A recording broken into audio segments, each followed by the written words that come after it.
Se ve Ok, perfecto. muchas gracias. Perfecto.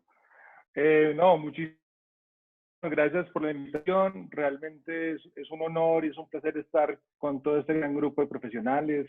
Disfruto mucho, mucho la amistad de Rodolfo, la amistad de Joao. Siempre vivo muy agradecido con la oportunidad. Mi primera conferencia internacional fue en el CIOS con Conexar, amigos en Brasil. Y realmente vivo muy, muy agradecido y muy contento. La idea es que hoy hablemos de arcos completos, de prótesis de arcos completos, y en medio de esta pandemia, pues que nos tiene a todos tan golpeados, pues realmente un saludo a mis padres y a todos los padres de todos nosotros, que en definitiva son la población en mayor riesgo, médicos, a ellos que están en la primera línea de batalla, y realmente agradecer ese esfuerzo y que podamos prontamente abrazarnos entre todos. Esta conferencia es diseñada con cierre de oro complejo, muy de una manera, realmente estamos muy de que vamos a atender pacientes y que vamos a hacer con 4 implantes una completa. Pero realmente, en mi experiencia, y yo atendiendo pacientes, son pacientes a los cuales debemos conocer muy bien.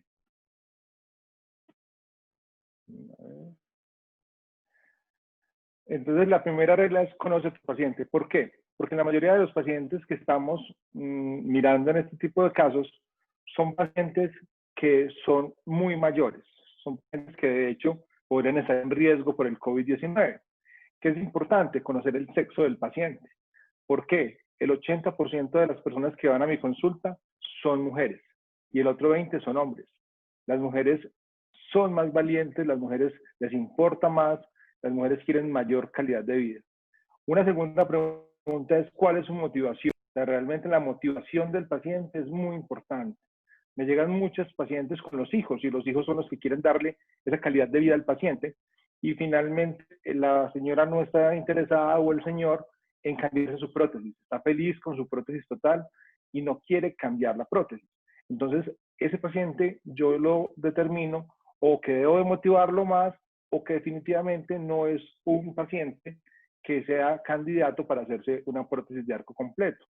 Hay que preguntar cómo perdió sus dientes y eso es muy importante porque en países como Colombia hay tradiciones de extraer dientes, tradiciones que pueden sencillamente extraer a los 15 años los dientes, o si ha perdido los dientes por procesos de una enfermedad periodontal prolongada, donde vamos a encontrar muy poco hueso residual a la hora de buscar los implantes.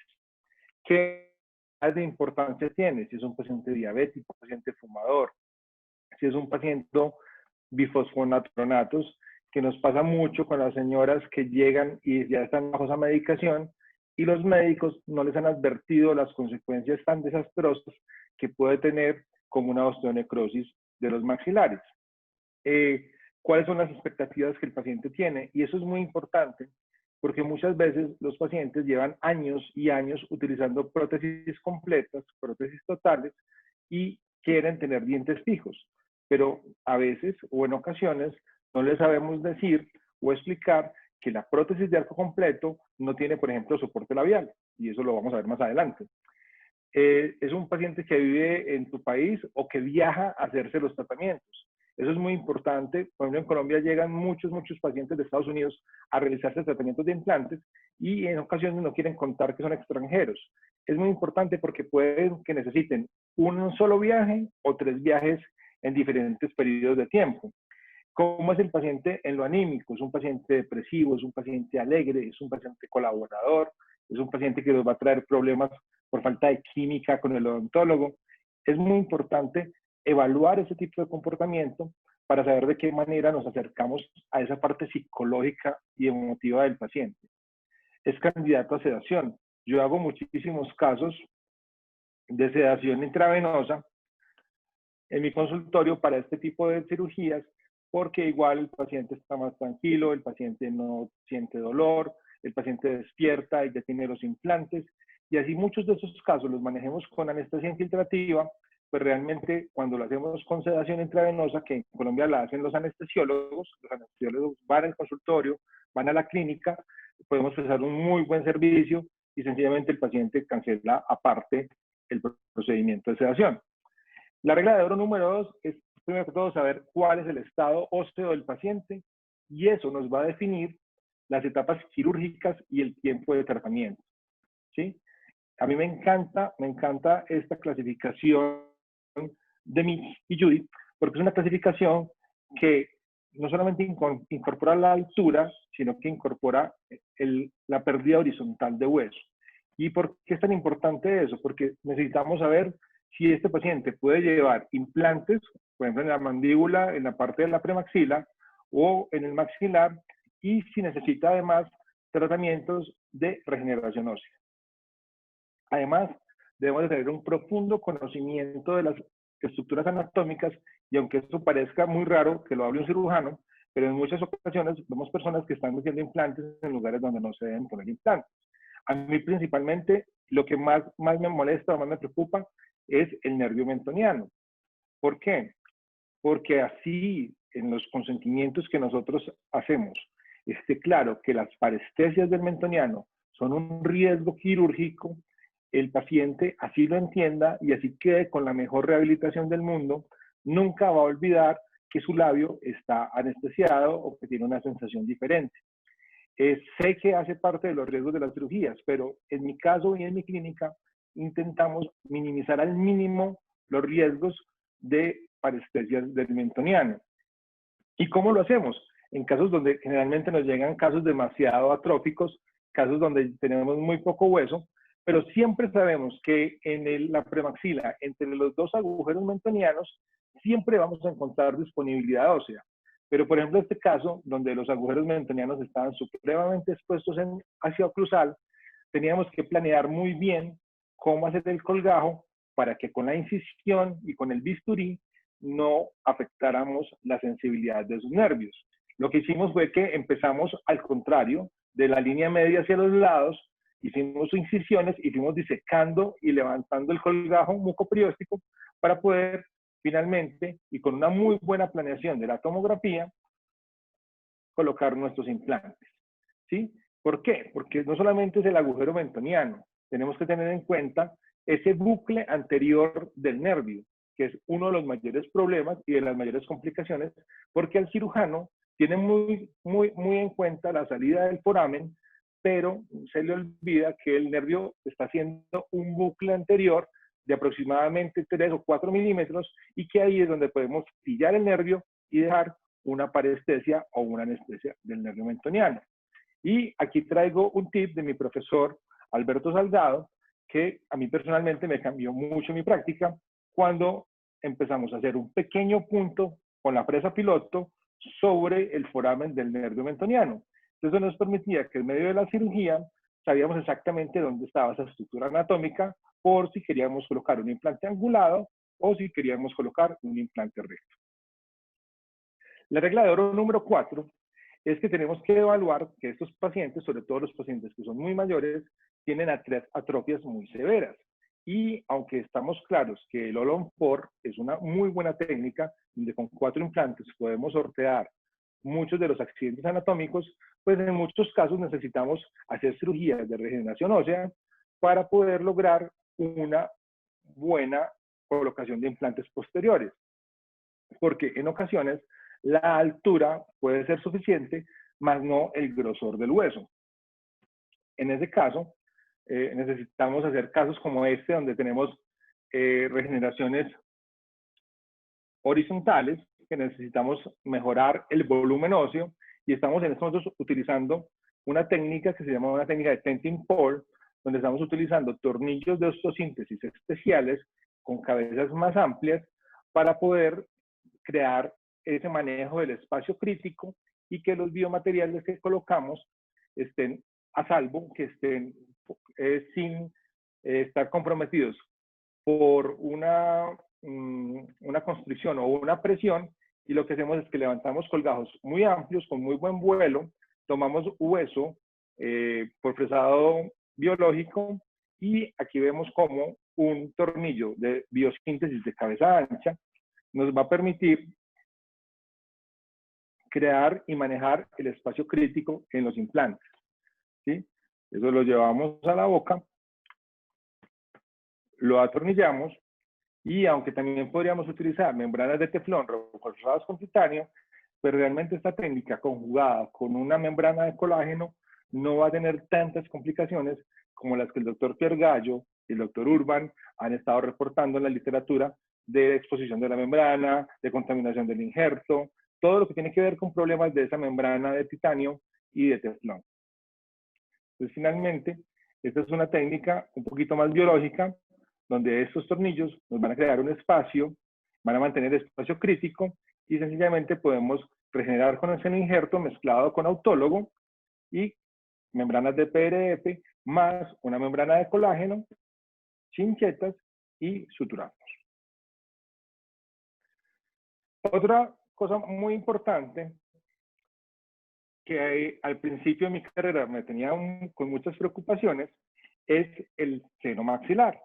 Y realmente luego descubrí que el seno maxilar, así tenga un tabique tan difícil como el que estamos viendo, es en realidad un gran aliado para casos de atrofias severas. Tengo casos donde las dos opciones serían implantes cigomáticos o elevaciones de senos posteriores con regeneraciones óseas horizontales, y logramos sacar los casos sin la necesidad de hacer implantes cigomáticos.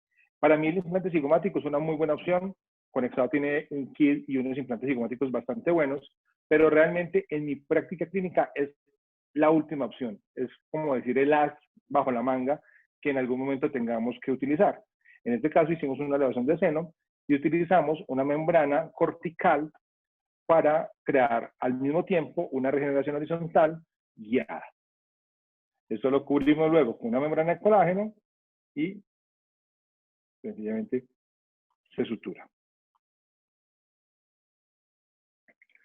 La regla de oro número 5, y es que cuando ya tenemos hueso, cuando hemos logrado hacer esas regeneraciones óseas o hemos encontrado pacientes con muy buena disponibilidad ósea, inicialmente siempre pensábamos que si entrábamos con los implantes con torques de 60, de 50, de 70, íbamos a crear mejor estabilidad primaria para lograr una carga inmediata.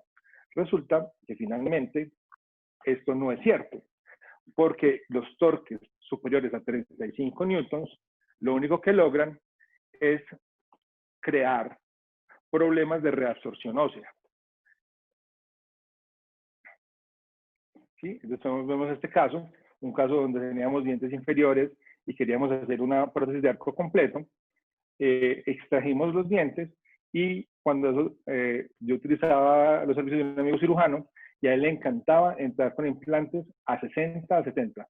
En esta cirugía logramos dañar 2 contraángulos de lo fuerte que entraron los implantes, y finalmente lo que uno logra es que se dé este tipo de problemas de pérdida de volumen y de reabsorción ósea. Todos estos multiunit habían quedado profundamente enterrados en el hueso, con muy buen tejido queratinizado, pero con el tiempo lo que logramos es que todo ese tejido se pierda y que finalmente, aunque esta era una prótesis provisional, cuando hagamos la prótesis definitiva, vamos a quedar con zonas donde ya no hay hueso, donde el implante solamente está cubierto por encía o por mucosa, y donde vamos a tener que hacer una prótesis más sellada, más cerca de la encía, y donde definitivamente los torques de 35 newtons es el torque que uno puede decir no va a crear problemas isquémicos y va a lograr hacer una carga inmediata con un mínimo 4 implantes. Es un torque que yo también utilizo mucho para mis cargas de dientes unitarios, como estábamos viendo en las conferencias anteriores, y es un torque que finalmente nos va a dar muy buenos resultados biológicos y que nos va a retener el implante sin ningún tipo de problemas. La regla de oro número 6, y eso es una cosa que la fui aprendiendo con el tiempo, es que cuando uno llega al paciente, uno siempre piensa, bueno, voy a hacer una prótesis de arco completo. Resulta que existen muchas formas, así el laboratorio, así los pasos sean muy similares, se debe determinar primero que todo qué tipo de prótesis es la que el paciente debe llevar. Y aquí me encanta mucho acercarme a los pacientes, porque yo en mi consulta normal, cuando un paciente quiere hacerse una prótesis de arco completo, yo tengo 3 citas para los pacientes. Una primera cita donde vamos solamente a conocernos, vamos a revisarlo clínicamente, voy a hablar con ellos, les voy a contar la cirugía, les muestro fotos, les muestro videos. Tengo prótesis de arco completo en mi consultorio y se las muestro físicamente, porque los pacientes en ocasiones llegan con expectativas demasiado altas o expectativas de casi que de dientes naturales, y es muy importante mostrarles físicamente qué es lo que vamos a hacer con ellos, qué tipo de prótesis tenemos para ellos, y finalmente tomamos o solicitamos una panorámica. En la segunda cita, ya el paciente ya está más informado, viene con más miembros de la familia y nos trae una tomografía. Con la tomografía en mano, ya nosotros hacemos un plan de tratamiento, hacemos un presupuesto, se lo explicamos al paciente y queda ya solución de dudas. Y normalmente damos una tercera cita para responder dudas de los pacientes. O si en ese caso hemos necesitado ayudas complementarias, un examen de sangre, de estetolopéptido, exámenes de la glucosa, ver cómo está la diabetes, cómo estamos, interconsultas médicas, por ejemplo, y tenemos una tercera cita donde ya definitivamente el caso está planeado y lo único que falta es hacer la cirugía o hacer las guías o el paso que vamos a elegir. A mí me encanta el libro de Mitch. O sea, Mitch para mí es mi guía como especialista y es el libro de referencia acompañado de muchísimos artículos, sobre todo la serie de artículos del doctor Malone para este tipo de tratamientos. Y me encanta la clasificación de Mitch porque es una clasificación muy clara, pero muchas veces la pasamos por alto. ¿Y de qué trata la clasificación de Mitch? Sobre todo trata de cuáles son los tejidos que nosotros queremos reemplazar. Si vamos a reemplazar, digamos, solamente la corona clínica, es una FP1. Si necesitamos reemplazar la corona clínica y algo de raíz, va a ser una FP2. Pero si necesitamos reemplazar la corona clínica, parte de la raíz y parte del proceso alveolario y de la encía, va a ser una FP3. Eso en cuanto a las prótesis fijas. Por ejemplo, este caso, un paciente muy joven, con una destrucción impresionante en sus dientes por falta de higiene, por descuido. Le hicimos presupuestos de endodoncias, pernos, coronas, y realmente el paciente no quería someterse a ningún tipo de tratamiento restaurador, él quería llevar implantes. Y en mi caso van a ver que muchos pacientes van a tener dientes residuales. Yo soy muy, muy partidario de que si tengo un diente natural, lo voy a utilizar. ¿Por qué? Porque estos dientes tienen ligamento periodontal. Y el ligamento periodontal nos da propiocepción y nos permite controlar la fuerza de mordida del paciente. Cuando el paciente no tiene dientes naturales, la fuerza de mordida se puede multiplicar hasta por 3 porque no tiene ese seguro de pare que es el ligamento periodontal. Entonces, en este caso lo que hicimos fue que hicimos 2 prótesis inmediatas con 6 implantes. El paciente les exigía que fueran con 6 implantes cada uno, aunque claramente podrían haber sido All-on 4, hicimos All-on 6, y hicimos en la parte superior una prótesis FP1, donde solamente estamos reemplazando la corona clínica. Esta es una prótesis definitiva acrílica metálica, y el paciente era un paciente del exterior, en 7 días se fue tranquilamente para su casa, y hasta ahora nos ha reportado que va muy bien. ¿Cuál es el protocolo para este tipo de prótesis? Yo lo divido en 3 fases. Una fase única, donde están las 3 citas que ya les conté, la cita de conocimiento con la panorámica, la valoración de la tomografía, y una tercera cita con dudas y visitas de la familia. Una fase quirúrgica, donde colocamos los implantes y tomamos inmediatamente la impresión a plataforma o en este caso a multi-unit, y una tercera fase donde en 4 citas o en ocasiones en el mismo día logramos hacer la prótesis definitiva, ¿sí? Si la prótesis es cerámica, requiere 4 citas más. Esto es básicamente para prótesis híbridas metal acrílicas. La FP2 ya es un tipo de prótesis donde necesitamos reemplazar la corona y parte de la raíz.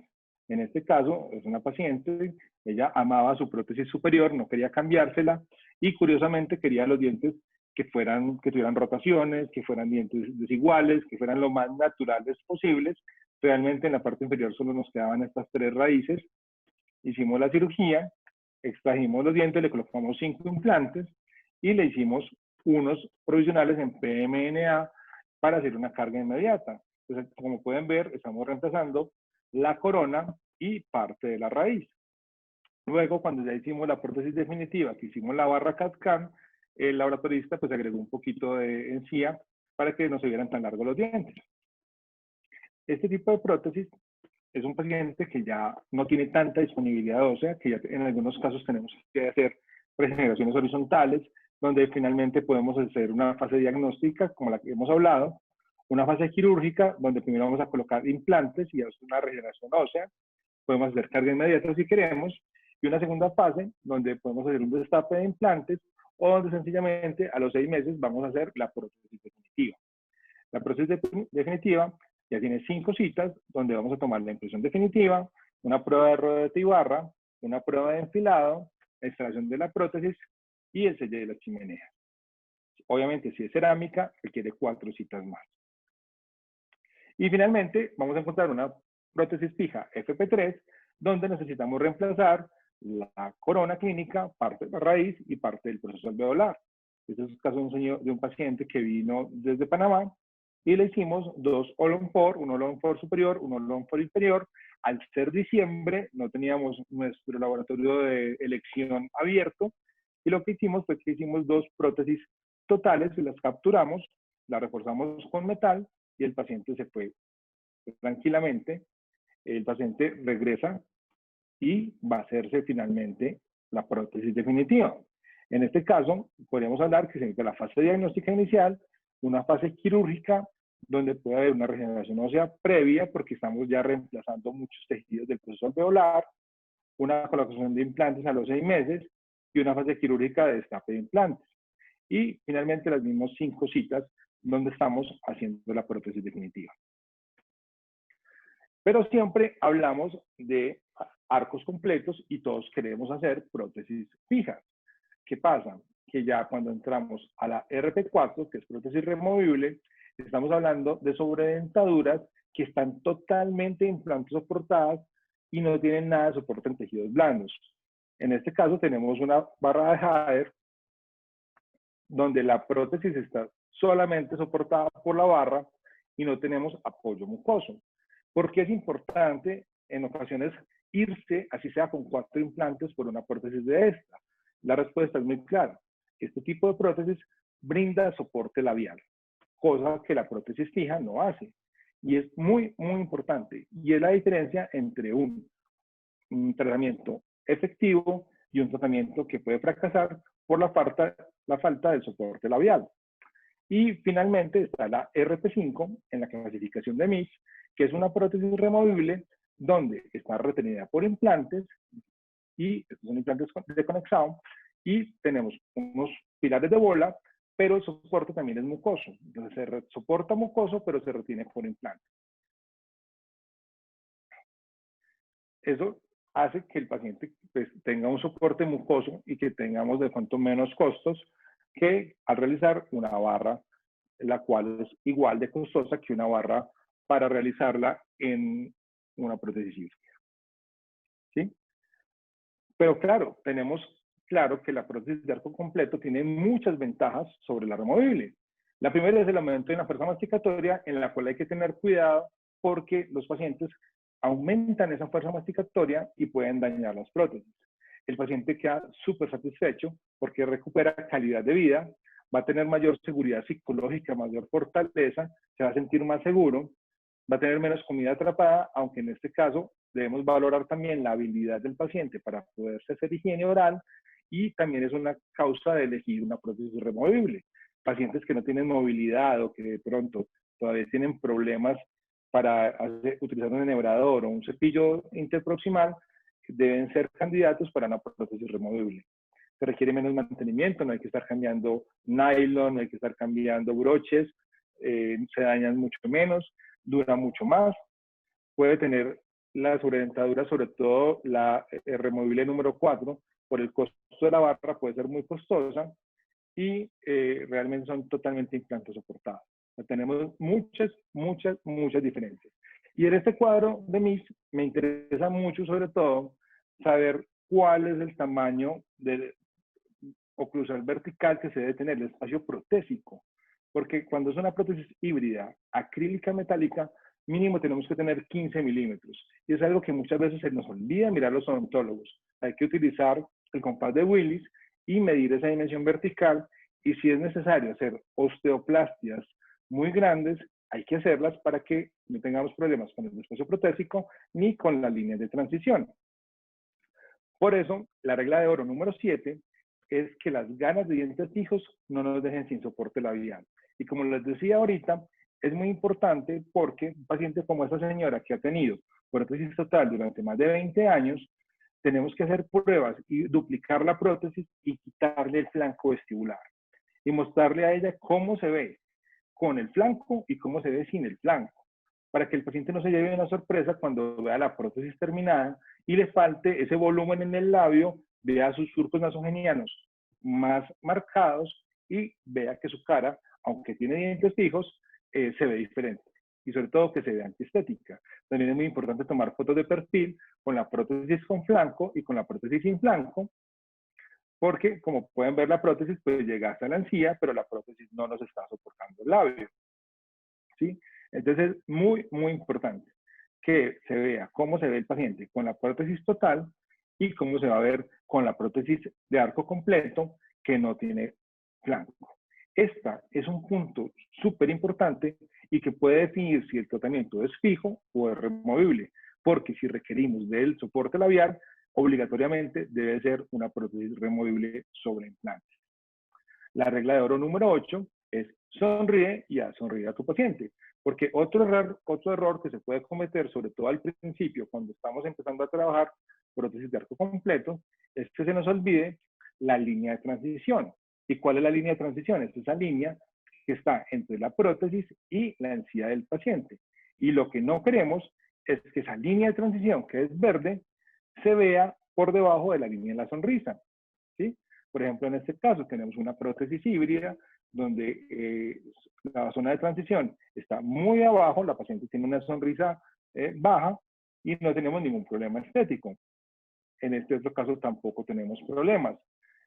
Pero si finalmente esta línea verde estuviera en esta zona, se vería demasiado mal y tendríamos un exceso vertical de hueso que debimos haber corregido en el momento de la cirugía. Entonces es muy importante tener en cuenta tanto el soporte labial como la línea de transición. La regla ahora número 9, y es muy importante, y la aprendimos con el tiempo, es que si no presupuestamos los pilares multi-unit, es mejor que no hagamos prótesis de arco completo. Los pilares micro-unit, en este caso, lo que hacen es que cambian el tamaño y la posición de la plataforma.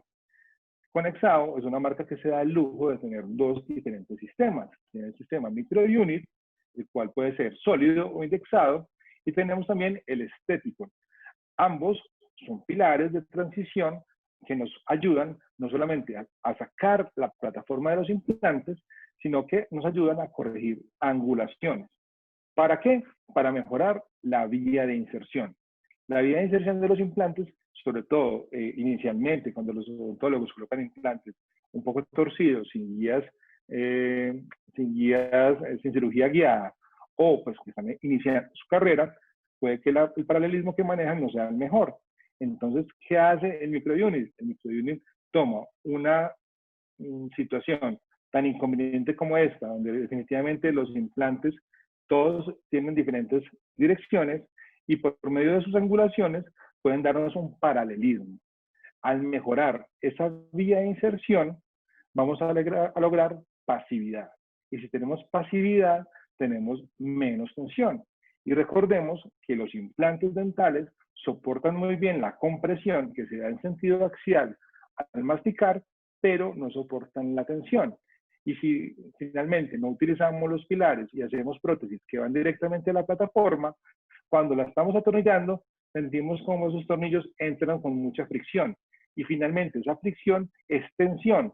Y la tensión se va a ver finalmente en pérdidas crestales de hueso o inclusive en pérdidas de implantes. Entonces yo finalmente no hago una sola prótesis de arco completo que no tenga pilares transicionales, en este caso microunit o estético. Y la regla de oro número 10 es, vamos a colocar 6 o 4 implantes. ¿Sí? Eso es una pregunta muy importante. ¿Por qué? Porque obviamente los estudios del doctor Malone nos dicen que con 4 implantes podemos hacer prótesis de arco completo. Sobre todo que nos permiten evadir situaciones anatómicas como el seno maxilar o los mentonianos, o la zona posterior de la mandíbula cuando ya está atrófica. ¿De qué depende eso? O sea, yo empecé inicialmente mi carrera y utilicé muchos implantes de conexión externa, de conexado, me encantaban para hacer prótesis de arco completo y utilizaba normalmente 6 implantes superiores y 5 implantes inferiores. Inclusive en muchos de mis casos todavía se ve ese tipo de configuración y me ha pasado que cuando coloco 5 implantes, en ocasiones puedo perder el implante y quedo con un All-on 4. Entonces, si yo veo la posibilidad, me gusta mucho colocar 5 implantes inferiores, pero claro, también tengo muchos casos de All-on 4. Está claro que las dos técnicas son muy importantes. ¿En qué se basaría la diferencia? Para mí se basa en si el hueso es regenerado o no regenerado. Un paciente con muy buena disponibilidad ósea, que no tiene problemas y no necesita regeneración, tranquilamente puede ir con All-on 4. Pero un paciente que ha requerido que se le haga situaciones de regeneración ósea, elevaciones de seno y que tiene hueso injertado, en mi concepto, debe ir con 6 implantes. Ahí ya no importa mucho los costos y realmente se convierte para mí en una FP3 siempre, porque va a ser un tratamiento que se demora por lo menos un año. ¿Sí? Ahí me baso yo para elegir si voy con All-on 4 o con All-on 6 o con All-on 5, pero para mí la gran diferencia es la calidad del hueso y sobre todo si es hueso propio del paciente o si es hueso injertado por nosotros. Ahora vamos a ver un caso clínico, con Exao. Es un paciente que venía solamente con los dientes anteriores, con una atrofia posterior muy severa. Como pueden ver, los senos maxilares estaban muy neumatizados y la disponibilidad ósea estaba solamente en la zona de la premaxila, con unos dientes que habían sido atacados por enfermedad periodontal, tenían mucha movilidad y finalmente estaban en una situación periodontalmente muy mala. En inferior teníamos lo mismo, teníamos atrofias posteriores, gran pérdida ósea en el molar posterior y los dientes anteriores, pero teníamos muy buena disponibilidad en la zona de la premaxila entre los dos forámenes mentonianos. Decidimos colocar unos implantes TORQ. A mí me encanta este implante, o sea, realmente, y cuando hago cirugías en hueso regenerado, me encanta, porque es un implante que no crea fuerza lateral. Es un implante que entra, no fractura las corticales, si el hueso es regenerado no lo fractura, y cuando cuando le faltan 2 vueltas, tiene torque, logra un torque excepcional. Entonces es un implante que para mí es de elección para hacer prótesis de arcos completos. Me encanta y lo utilizo muchísimo. En este caso, el paciente logramos convencerlo de que el señor quería hacerse prótesis removibles, pero en superior logramos que se hiciera prótesis 4 implantes. En inferior, el paciente se decantó por una prótesis RP5, que va a ser soportada por la mucosa y soportada por los implantes.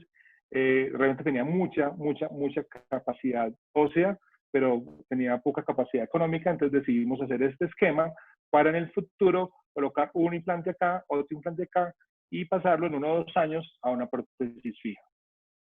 Colocamos los implantes y 4 meses después, esta era la situación inicial, acá en el inferior se nos estaba exponiendo ya uno de los implantes por el uso de prótesis totales, por eso en la medida en que yo puedo, hago cargas inmediatas para evitar este tipo de inconvenientes, aunque se soluciona muy fácil, solamente se desepitelializa esta zona donde está la exposición, se hace una incisión en la parte crestal donde está la encía queratinizada y se traslada hacia adelante para lograr que finalmente todos los implantes queden con encía queratinizada.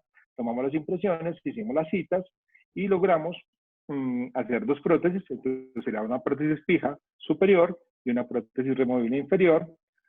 Estos son los pilares que van a los microunits y las prótesis ya terminada la superior, una prótesis bastante bonita, Aquí el paciente pues no tenía muy buena higiene oral, a pesar de que le habíamos explicado que tenía que cepillarse.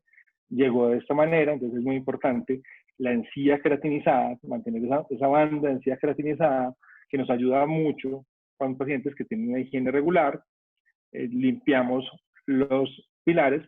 Yo inicialmente le había colocado 3 pilares microunidad inferiores porque los que tenía de cicatrización no tenía la altura suficiente en el momento de la cirugía y opté por colocar los microunits con sus capuchones para lograr una cicatrización óptima en la parte inferior. Estos son los superiores y así cicatrizó. Siempre había un implante que nos había quedado un poquito desfigurarizado, pero le colocamos un microunit de 17 grados y fue más que suficiente.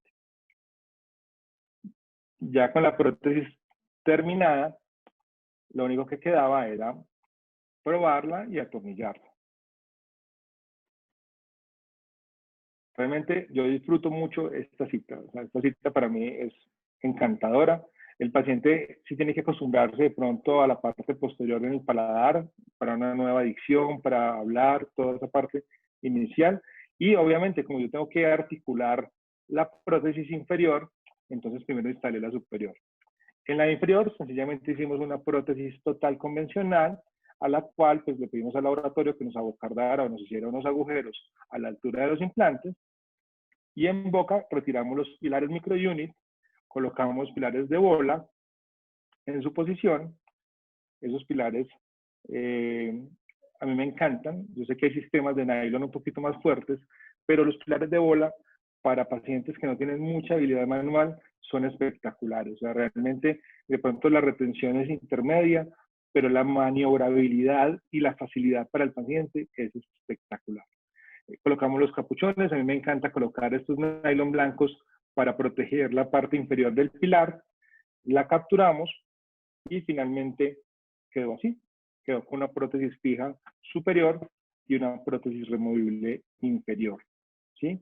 Esperando que en el futuro el paciente, y lo han hecho muchos de mis pacientes, haga el upgrade, se coloque 1 o 2 implantes más y podamos hacer una prótesis fija inferior. Esta es la radiografía de asentamiento. Un año después, le habíamos perdido un poquito de hueso en esta zona superior, pero básicamente es porque el paciente, su higiene oral no es la mejor. En inferior están muy bien los pilares, vean cómo se ve de bien, de integrado los pilares de bola, y este fue el resultado del paciente. Un paciente que no necesitaba soporte labial, que finalmente quería tener una exposición de dientes muy grande, donde la línea de transición estaba totalmente oculta con respecto a la línea de la sonrisa, y donde el resultado final del paciente, un paciente relativamente joven, fue bastante bueno. Yo siempre le agradezco mucho a mis profesores, a todas las personas que nos han enseñado, que nos han apoyado, a mis compañeros de la Francisco Victoria de la especialización en cirugía avanzada. Tengo que agradecerle mucho al señor Rodolfo y al doctor Joao Bayano, porque en el transcurso de mi carrera siempre me han invitado y me han tenido en cuenta para estas actividades. Y estas son mis redes sociales, por si tienen alguna duda o quieren que les comparta algún tip o algo de nuestra presentación, les quedo muy agradecido.